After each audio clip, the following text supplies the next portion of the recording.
স্বাগত আরেকবার, দেখছেন এডি স্পিক। বছরের প্রথম দিনই নতুন বই পেল শিক্ষার্থীরা। ঢাকায় শিক্ষামন্ত্রী নুরুল ইসলাম নাহিদ আনুষ্ঠানিকভাবে বই উৎসবের উদ্বোধন করেন। একই সাথে সারা দেশের স্কুলগুলিতে নতুন ক্লাসের শিক্ষার্থীদের হাতে বিনামূল্যে পাঠ্য বই বিতরণ শুরু হয়েছে।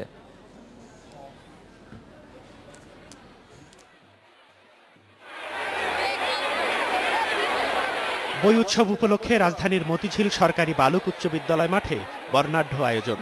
এই স্কুল ছাড়াও পাশের বালিকা বিদ্যালয়, নয়াটোলা কামিল মাদ্রাসা ও সরকারি কলোনি প্রাথমিক বিদ্যালয়ের প্রায় 10,000 শিক্ষার্থী উপস্থিত ছিল উৎসবে। নতুন বই পাওয়ার আনন্দে হরতাল ও গুড়ি গুড়ি বৃষ্টি উপেক্ষা করে নির্ধারিত সময়ের আগেই জড়ো হয় শিক্ষার্থী ও অভিভাবকরা। শিক্ষামন্ত্রী নুরুল ইসলাম নাহিদ ও প্রাথমিক ও গণশিক্ষামন্ত্রী মোস্তাফিজুর রহমান বেলুন উড়িয়ে উৎসবের উদ্বোধন করেন। এ সময় শিক্ষামন্ত্রী বলেন, গত 6 বছর ধরে বছরের প্রথম দিন বই দেওয়ার ফলে শিক্ষার প্রতি ছাত্রছাত্রীদের আগ্রহ বেড়েছে শিক্ষার মান। 2009 সালে যখন আমরা দায়িত্ব নিয়েছিলাম, তখন আমাদের ছেলেমেয়েরা টাকা দিয়ে বাজার থেকে বই কিনতে পারতো না।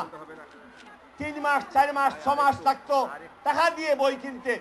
এই 10 সাল থেকে আজ পর্যন্ত এই বাংলাদেশে কেউ বলতে পারবেন না যে আমাদের কোনো শিক্ষার্থী বই পায় নাই। পরে 2 মন্ত্রী 4 শিক্ষা প্রতিষ্ঠানের 20 জন শিক্ষার্থীর হাতে আনুষ্ঠানিকভাবে নতুন বই তুলে দেন। এ সময় মাঠে শিক্ষার্থীদের হাতেও বই তুলে দেওয়া হয়। নতুন বই হাতে পেয়ে খুশি খুদে শিক্ষার্থীরা।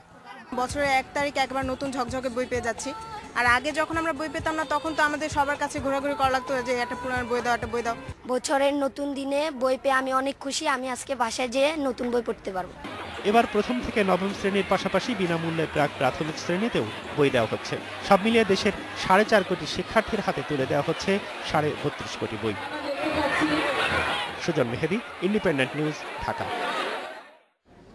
এ বিষয়ে কথা বলতে আমাদের সাথে যোগ দিয়েছেন প্রাথমিক ও গণশিক্ষা মন্ত্রণালয়ের সচিব জনাব কাজী আখতার হোসেন। জনাব কাজী আখতার হোসেন, আপনার কাছে প্রথমেই জানতে চাইবো যে বই উৎসব করে আপনারা সারা বাংলাদেশের সব মানুষের কাছে যে বই পৌঁছে দিয়েছেন, আমি প্রশ্ন করার আগে আবারও বলছি যে সেটির জন্য আপনারা অভিনন্দন পাবেন, আপনাদের অভিনন্দন প্রাপ্য, বা আমরা আপনাদেরকে অভিনন্দন জানাচ্ছি। কিন্তু এবছর পিএসসি পরীক্ষা নিয়ে যা হলো, পিএসসির প্রশ্নপত্র ফাঁস থেকে শুরু করে, আপনি জানেন ঢাকা বিশ্ববিদ্যালয়ের একজন শিক্ষক, তিনি তার কন্যার রেজাল্ট সম্পর্কে, ডক্টর ফাহমিদুল হক, তিনি বলেছেন যে এই নাম্বার তার মেয়ে পেতে পারে না, নাম্বার বাড়িয়ে দেওয়া হয়েছে এবং পিএসসি পরীক্ষাটি একটি প্রহসনে পরিণত হয়েছে এবং পিএসসি দিয়ে আসলে সাধারণ শিক্ষার্থীদের জীবন দুর্বিষহ করে তোলা হচ্ছে।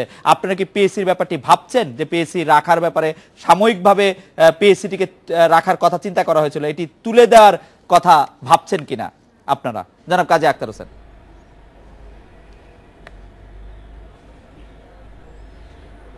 আপনাকে ধন্যবাদ। আসলে আমরা ওইভাবে ভাবছি না, কারণ আমরা লক্ষ্য করেছি যে বিগত 6 বছর যাবৎ এই পিএসসি পরীক্ষা একটা ইতিবাচক কাজ হিসাবে দেখা যাচ্ছে। কারণ ছাত্রছাত্রীদের মাঝে এবং একই সঙ্গে বিদ্যালয় টু বিদ্যালয় একটা প্রতিযোগিতার অ্যাটমসফিয়ার তৈরি হয়েছে এবং এর মধ্য দিয়ে গুণগত শিক্ষার একটা ব্যাপার স্বাভাবিকভাবে বেরিয়ে আসছে।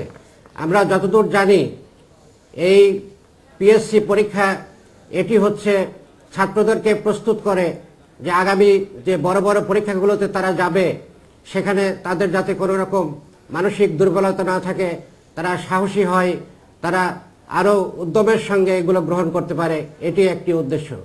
আরেকটি বিষয় যেটি আপনি প্রথমে বললেন, আসলে সত্যি কথা বলতে কি আমরা বিষয়টি অত্যন্ত আগ্রহ সহকারে বিবেচনা করেছিলাম এবারও, এবং এ বিষয়ে প্রাথমিক ও গণশিক্ষা মন্ত্রণালয় কাজ করে যাচ্ছে। আমরা লক্ষ্য করেছি যে অধিকাংশ ক্ষেত্রেই সবকিছু বিষয় সঠিক নয়, তারপরেও আমরা বৃহত্তর স্বার্থে আগামীতে আরো নতুন প্রক্রিয়ায়, নতুন পদ্ধতির মাধ্যমে এই পিএসসি পরীক্ষা যাতে গ্রহণ করতে পারি, সে ব্যাপারে আমরা অত্যন্ত সচেতন এবং সজাগভাবে কাজ করে যাচ্ছি। জনাব কাজী আখতার হোসেন, আপনাকে অনেক ধন্যবাদ।